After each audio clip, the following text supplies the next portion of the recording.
Coming up on this episode of the Unusable Podcast, Playing and pausing. Cloud storage madness. Stranger danger.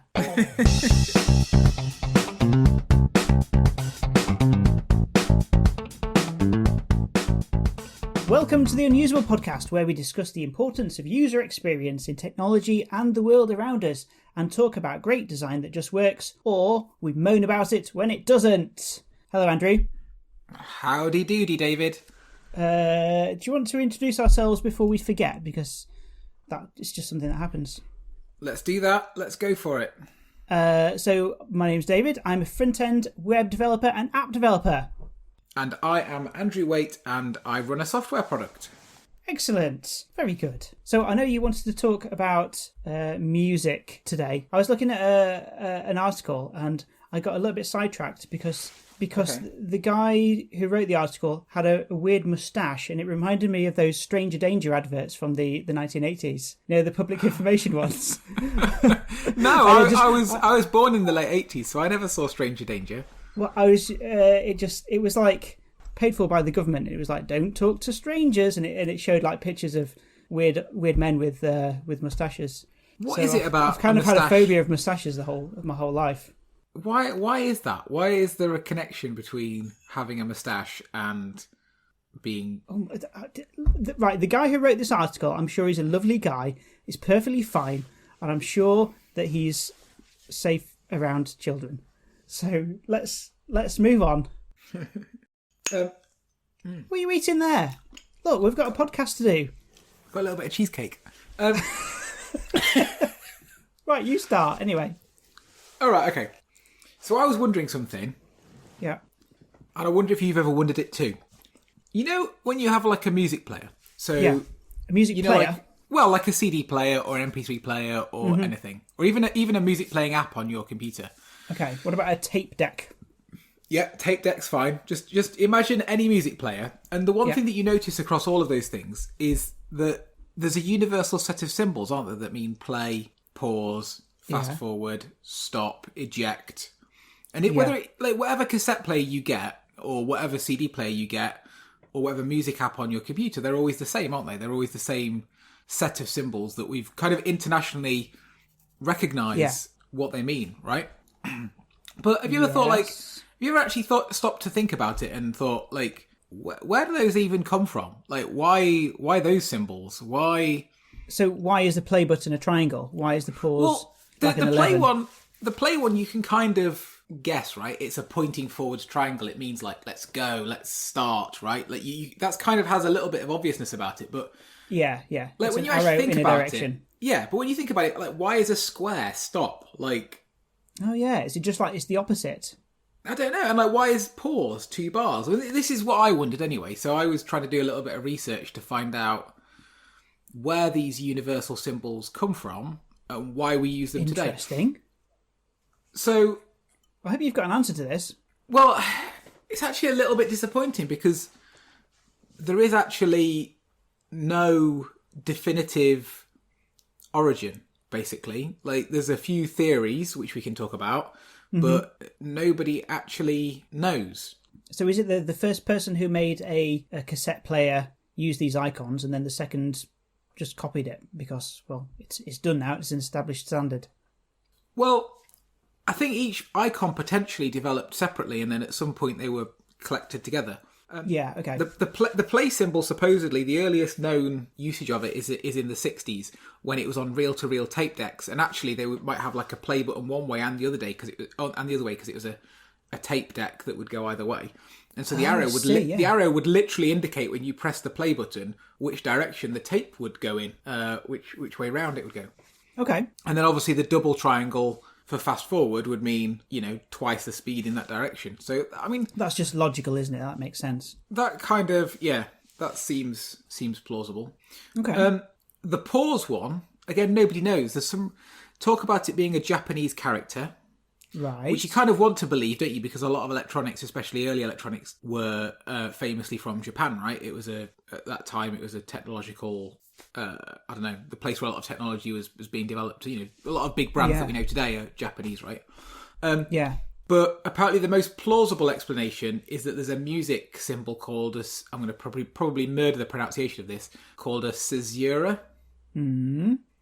Which is like two bars and they're slanted over, and it actually means in music, when you're playing music, it means pause, like a gap in the music, like stop for a second. Right, okay. So that makes sense. If you were to straighten those lines out, so they're not forward slashes but vertical bars, that would basically be a pause symbol. So that's what seems to be the most likely origins of pause. I haven't managed to find out about stop symbol. Nobody's given me a good explanation of why the stop symbols are square. Oh, right, okay. Well, maybe if somebody knows, send it to unusable at... Hang on, what's our email address? podcast@theunusable.com. podcast@theunusable.com. Yeah, let us know. If you know the origins of those symbols, let us know.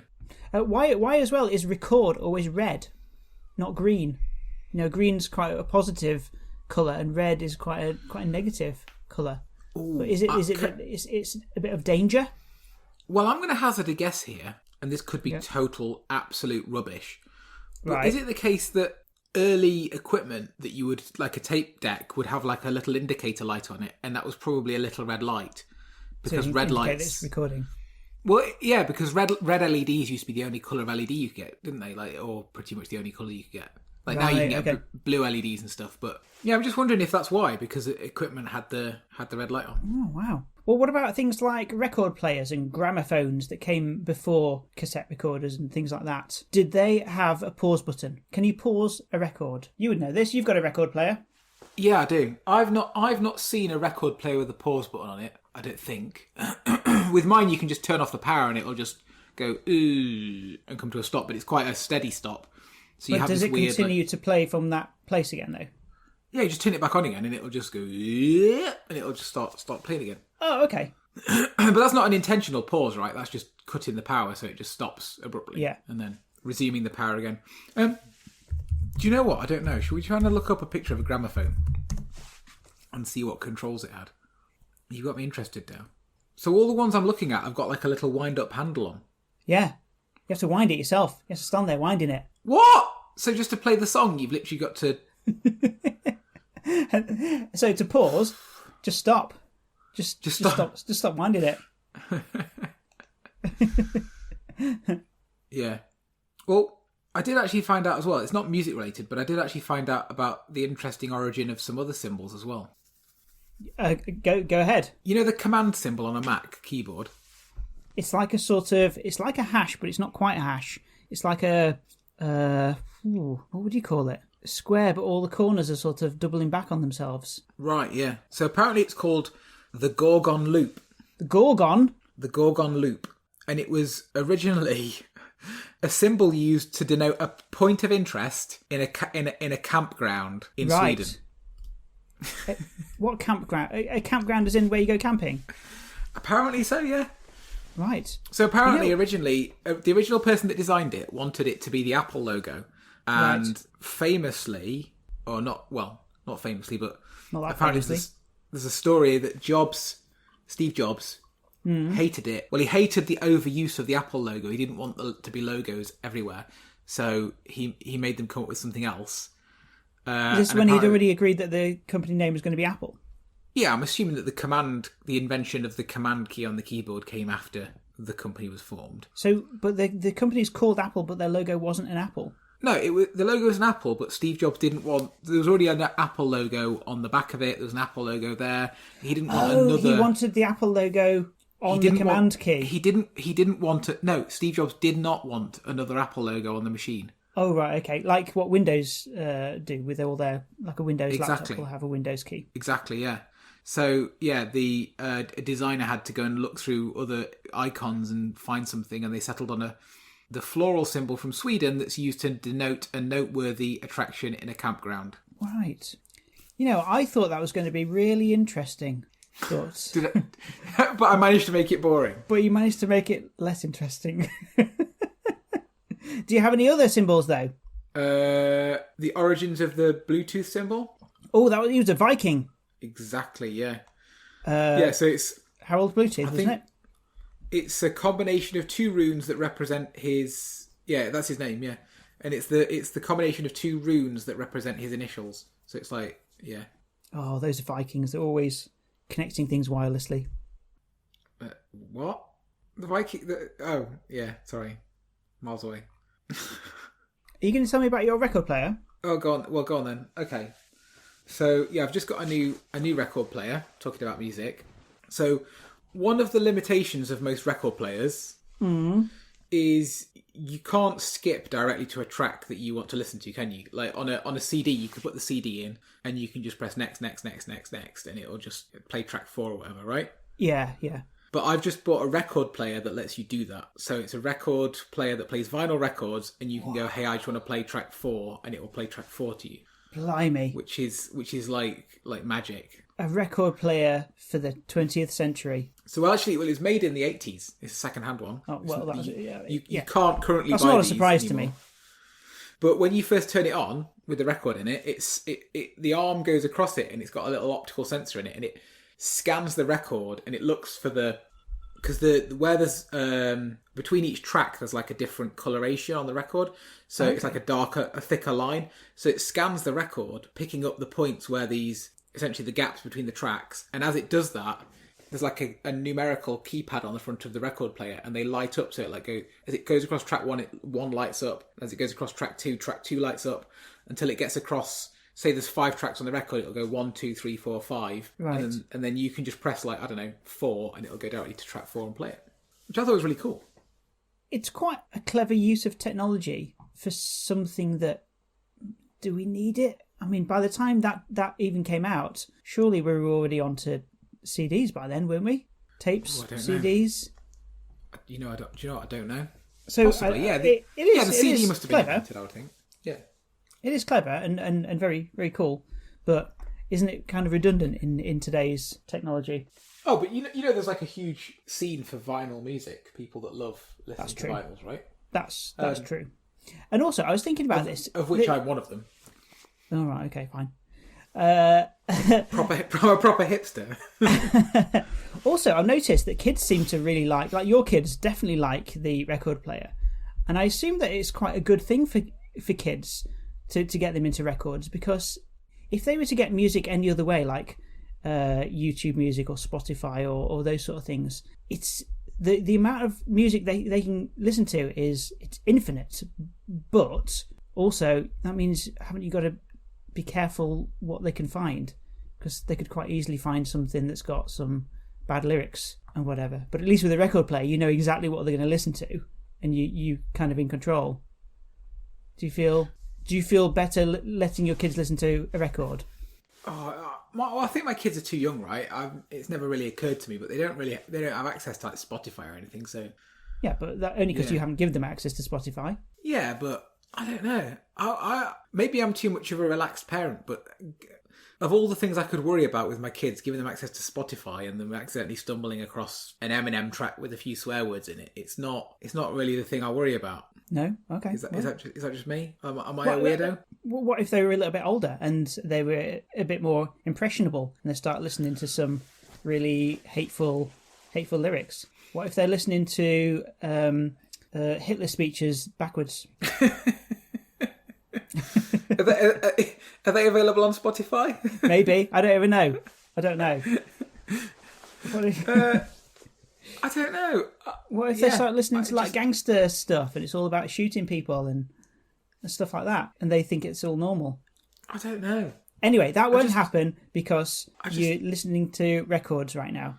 Yeah. One thing that I don't like about records, though, is that you know exactly what music there is, and you have to be in the mood to put on that exact track. And I don't like that, because I don't like having to choose what to listen to. I'd rather it just be like up to someone else. That's why I like listening to like the radio, or I'll put YouTube music on random, because I don't like actually having the choice. I find that too much of a burden. So I definitely prefer somebody to like make that selection for me. Whereas I'm the opposite, because I normally find music that's chosen for me, I want to skip it. I get bored easily if I don't like it. Well, you can always skip it. YouTube music's got like almost infinite amount of music there, so you can just go next one. But what I mean is that I'd rather choose a theme.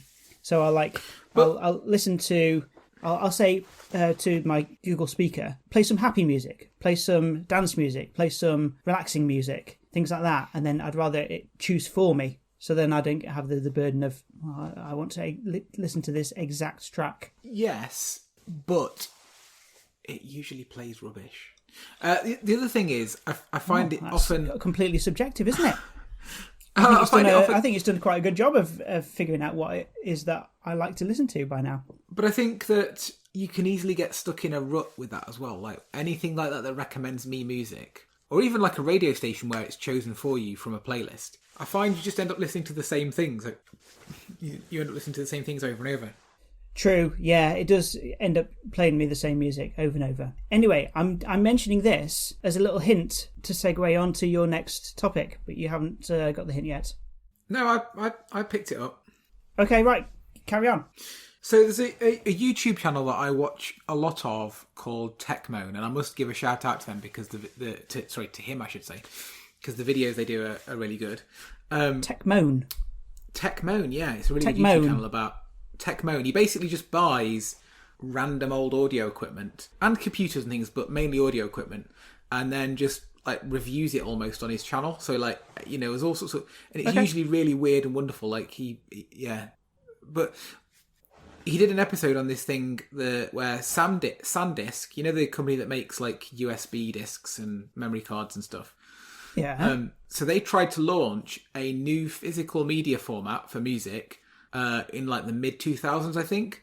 Right. So you could go into a shop, you know, like you could buy a CD album, but what you could buy instead was this memory card with the album on it in a box, and you could take that home and put it into your MP3 player with an SD card slot and listen to the music. So it's an album on a memory stick.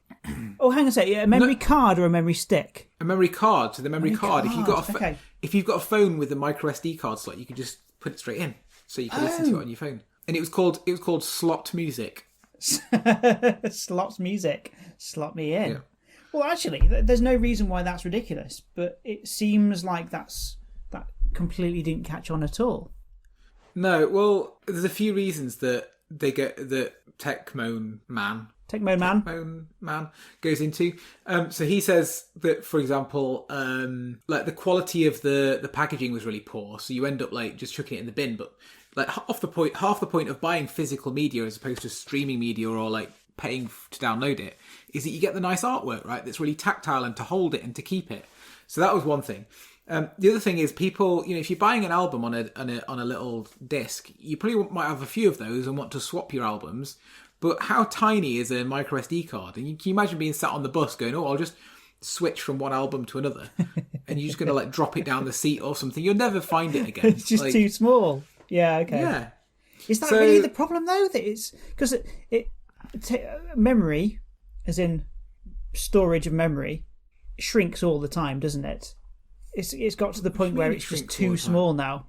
As in when I was a kid, the floppy disks were giant and then barely held anything, and then you could get CDs that were kind of the same size but stored loads more, and then the first memory stick that I had was quite large, and then it just kept shrinking, but somehow also storing more. So was this like one of the really super tiny ones? You know, like those micro SIM cards? Is it like that? Yeah, you know, a micro SD card. It's like the little like fingernail sized thing. A tiny little one that feels like you could just breathe it in. Yeah, and not notice. Yeah. You could definitely swallow one without any trouble whatsoever. Without any trouble. Well, yeah. If you need to get rid of the evidence, how many megabytes just eat it. Could you consume in one sitting? Well, what's the maximum size of a micro SD? They must be up to like, I don't know, a terabyte or something now. Let me look it up. How many terabytes can you get in your mouth? Let's have a look. Actually, possibly not that much. Oh, apparently two terabytes, but I've never seen a 2 terabyte one for sale. Fantastic. Yeah, so the format flopped anyway, basically. People didn't buy it, as you can imagine. Streaming took off. I mean, who's going and paying full money for a overpriced SD card with an album preloaded on it? What year was this? I don't know, like mid-2000s-ish, maybe. Okay, so sort of after the Napster sort of time. Yeah, people were used to streaming, like downloading music and getting it that way. Yeah, but one of the surprising things is SanDisk managed to get buy-in from all the major record labels to release albums on this format. Oh, really? And so I think it was early enough that the record labels were still trying to cling on to this idea, this old business model of let's sell something music, physical. Yeah, in a shop and actually have units to shift. So I think the record labels were quite keen on it, even though ultimately it was a huge flop. But yeah, they kind of repurposed the tech and they brought out something instead called slotRadio.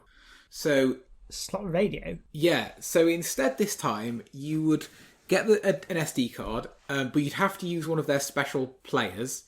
It couldn't be just any player because the music on there had DRM, so it was protected that you couldn't just put it into any player. You had to have a special player that could unlock the files and play it. What? So not an iPod?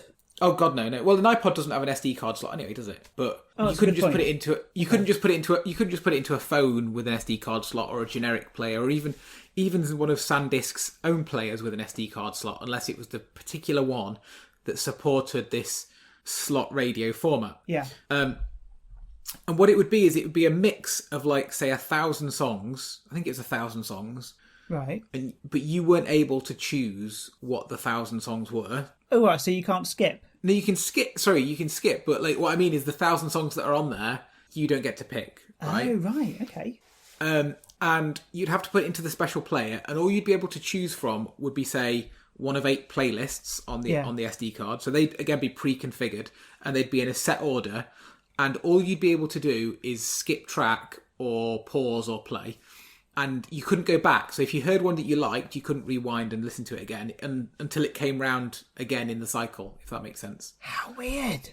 So this is like the radio that you have no choice, but it's offline. Well, yeah, it's literally called slotRadio. So like it was basically like 8 fake radio stations on an SD card, and you had to have a special player. But I think it had a bit more success because you could buy one of these on Amazon discounted to like £40, and it would be the player and an SD card, and so you'd get 1,000 songs. If you're the sort of person that wants to go to the gym and you're not bothered about what you're listening to, you just need something, you could buy one of these players for £40. It doesn't that's a sort of price point where someone wouldn't be that bothered if they, maybe they've got an expensive iPod, but they just want something to go to the gym that they're not as bothered about.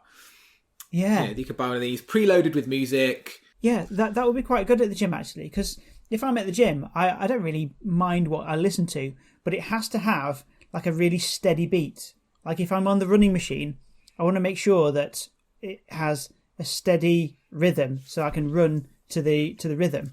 And I've chosen a playlist where everything is exactly 150 BPM, beats per minute, so that if it changes from one track to another, I don't have to sort of lose my rhythm as I'm running. So if they did a what do you call it, a SanDisk radio, if they did one of those, a playlist of tracks that are all exactly the same BPM, that would be brilliant for the gym. In fact, why is this not a thing? They should bring this. There you go. They should bring this back. What have we just invented? Like the gym MP3 player? Yeah. It's a crappy MP3 player that you don't really care about it being jogged around and get covered in sweat and stuff like that. Preloaded with some sort of energetic but mediocre music. Yeah. Maybe you could make it. Maybe you could plug it into your computer and like it would update with some new songs or something. You could like. Oh, but isn't that the whole thing about this, that you can't choose? No, that's true. No, you're right. It's the lack of functionality it's good here. So, on the topic of music symbols, the symbols that you use to play and pause and fast forward. Oh, yeah. I was absolutely amazed when I asked my mum to press, I can't remember which one of those it was, maybe fast forward. And she didn't know. She didn't know which button it was. Like, she doesn't recognise those universal symbols that have been on everything since the beginning of time. Well, but they haven't been on things since the beginning of time, though, have they? They've been... If you've avoided that technology, then you wouldn't have known those symbols. No, I know. Like, it makes sense thinking about it, but it's just easy to forget, isn't it? That to some people, that would be alien. Like, it's so obvious to me that it was shocking to find someone who didn't know what those symbols meant. It's just so normal to me. It's so obvious. But I think that's an important lesson, right? That not to take things like that for granted. Even though it's very, very widely recognised, there will still be some people that don't recognise it. Yeah, that's a good Take point. that for granted when you talk about iconography. Absolutely. Talking about icons, style icons. No, like me. You're my style icon. Thanks. I'm wearing a new unusable hoodie today. Oh no, I'm not. I'm wearing the one that you got me from a AWS conference ages ago. So about icons, something that I've debated with before in the past, and I wanted to get your opinion on this.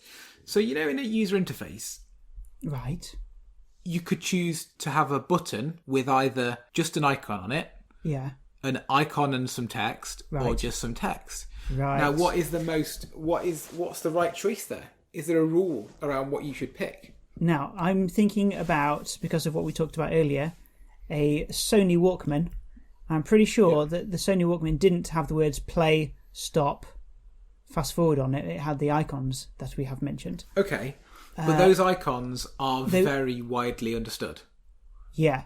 Yeah. So that's probably one of the only times that you can confidently use those icons. But like I said, my mum doesn't know those icons, so...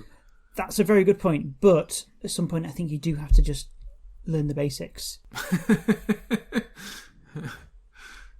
Maybe. Yeah, okay.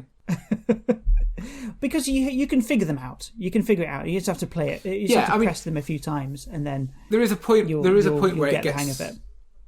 There is a point where it gets ridiculous as well. Like, you say, I don't know the icons, and then you say, well, okay, we'll put the words on, but then I don't know the English language. So like, there's a point where you have to. You can't get around not learning anything, unfortunately. Yes.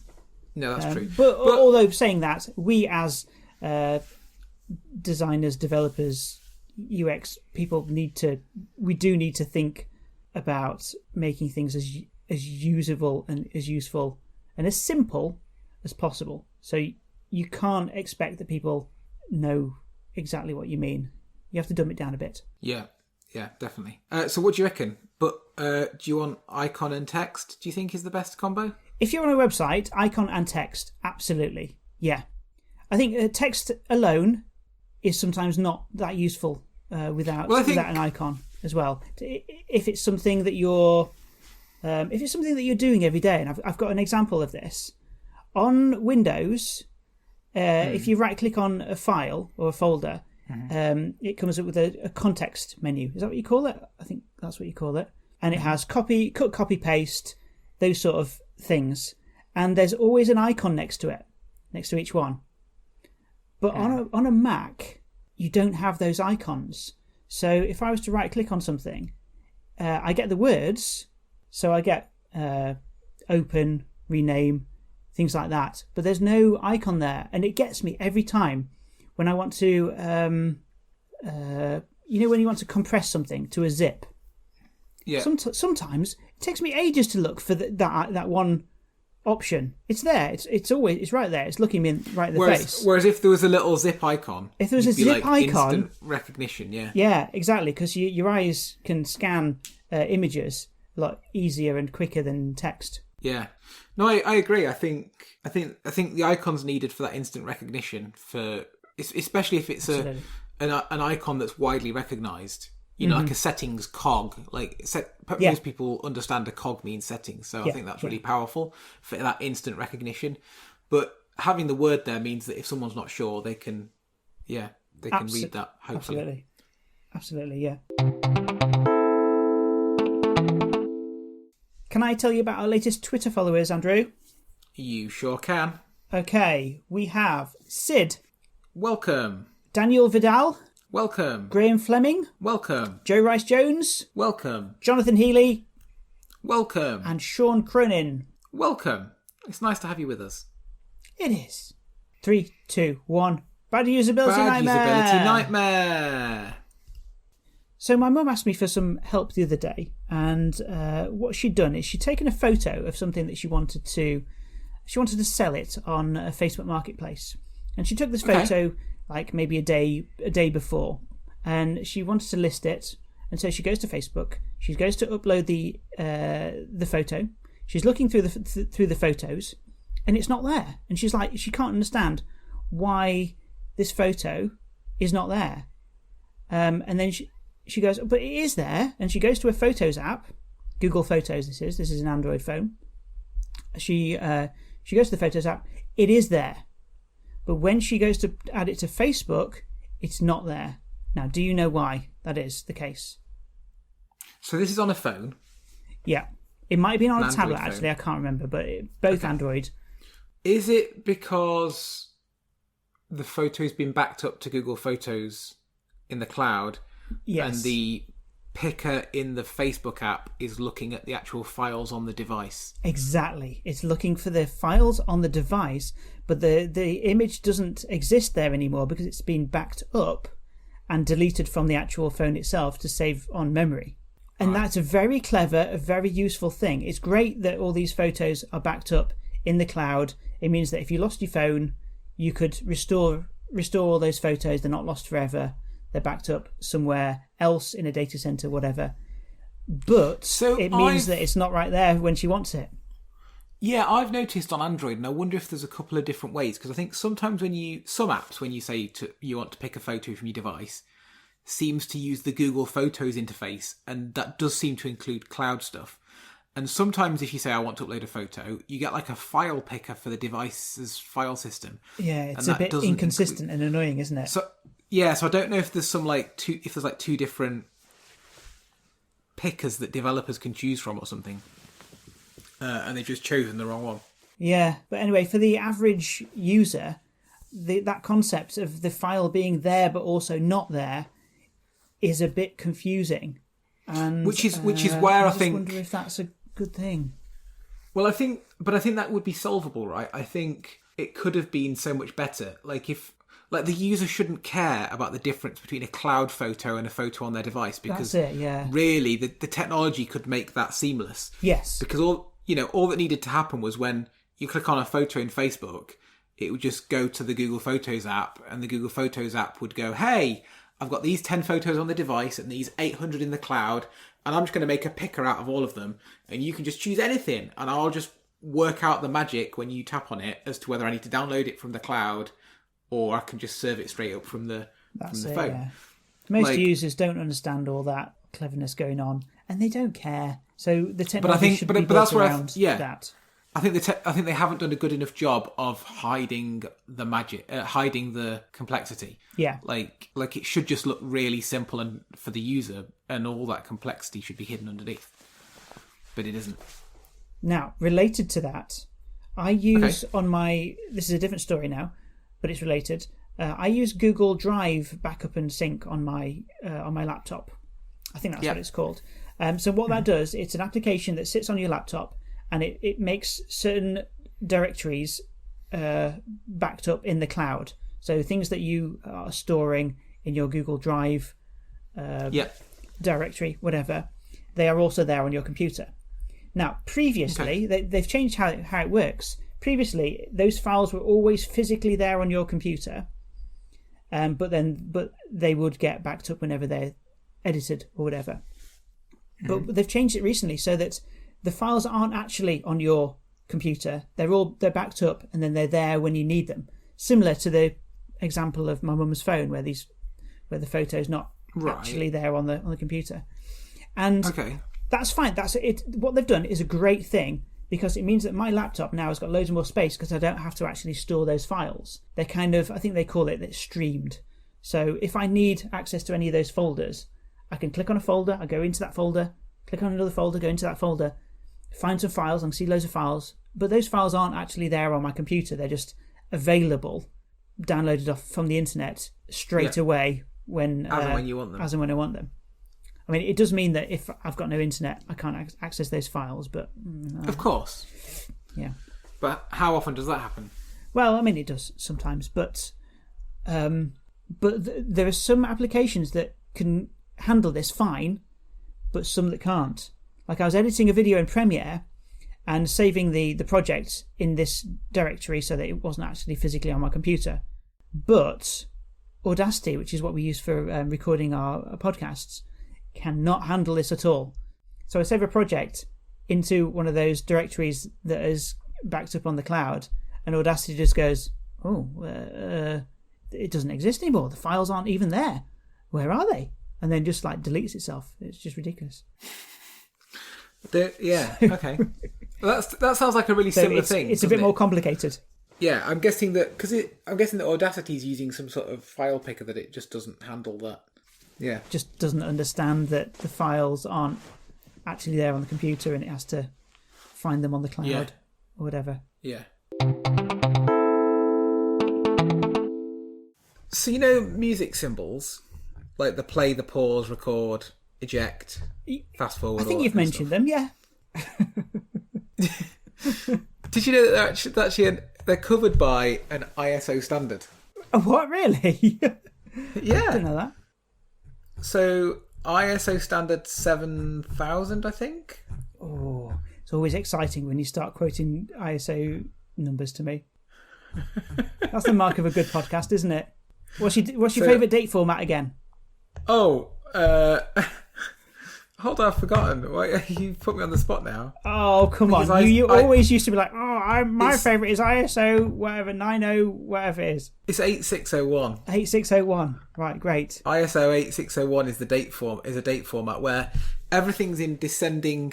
So unlike our American friends, with their silly date formats in the... Well, it's not in order, is it? No, it's just not. Stupid. Like it's middle unit, small unit, large unit. It just doesn't. So ISO is year, month, dates. Is that right? And then the time in hour, minute, seconds. Yeah. Okay. Basically, yeah. But it means that it's actually sortable. If you had to sort it by it's human readable. You can sort it alphabetically, and the dates will be sorted in date order. Yeah, it's quite clever. It's quite a good format. Right, I distracted you by talking about one ISO standard, and you're going to tell me about another. So ISO 7000, which I've now lost the link about, is graphical symbols for use on equipment, and that includes play, pause, reverse, stop, fast backwards, fast forwards, skip track forwards, skip track backwards, record, eject, shuffle, repeat, info. There's quite a few symbols that this ISO standard defines. Okay. So presumably to make sure that they're consistent on everything, basically. Okay. I always find it quite funny that whenever you're looking at your music app, if you see the pause button, it means it's playing.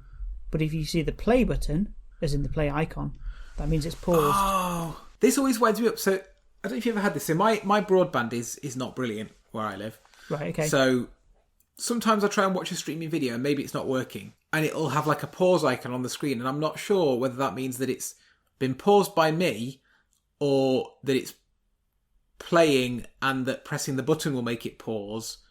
do you know what I mean? Yeah. And so because I then you have press to sometimes it, press the pause button to make it play.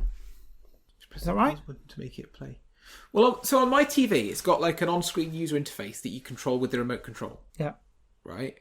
So when something's highlighted on the screen with the remote control, you can press the select button and that's going to do whatever the action is that's highlighted on screen, right? Okay. So when you're playing a video, there's a big symbol in the middle. Yeah. Or that then fades out after a few seconds of watching, but if you pick up the remote and press any button, it'll come back so that there's a symbol on the screen, right? Now, when it's a play icon, does that mean that it's playing? Or does it mean that if I press the button, it'll start playing? And when there's a pause icon, does that mean it's paused? Or if I press the button, it will pause? And I'm never sure which. When it's not working right, I'm never sure which one is which. Depends if it is a button or just an indication of what's currently happening. Well, yeah, that's exactly what I mean. Is that an indicator of the current state, or is it saying what the future state will be if I press the OK button? This is far too complicated for my brain. I think we should end the podcast. Yeah. Anyway, that is the end of the podcast. If you've seen or used something unusable recently, we want to hear about it. You can email us at podcast@theunusable.com, and we're on Twitter @unusablepodcast. If you've enjoyed this, there's plenty more. The last episode we talked about wireframing. And on YouTube we've got a video called What If Your Shower Was a Website? We also have unusable t-shirts and hoodies available to buy on the website, which is podcast.theunusable.com. Music is by Gold5472. Please subscribe to us wherever you get your podcasts so you'll get a notification about the next one. And that's it until next time. Goodbye. Bye.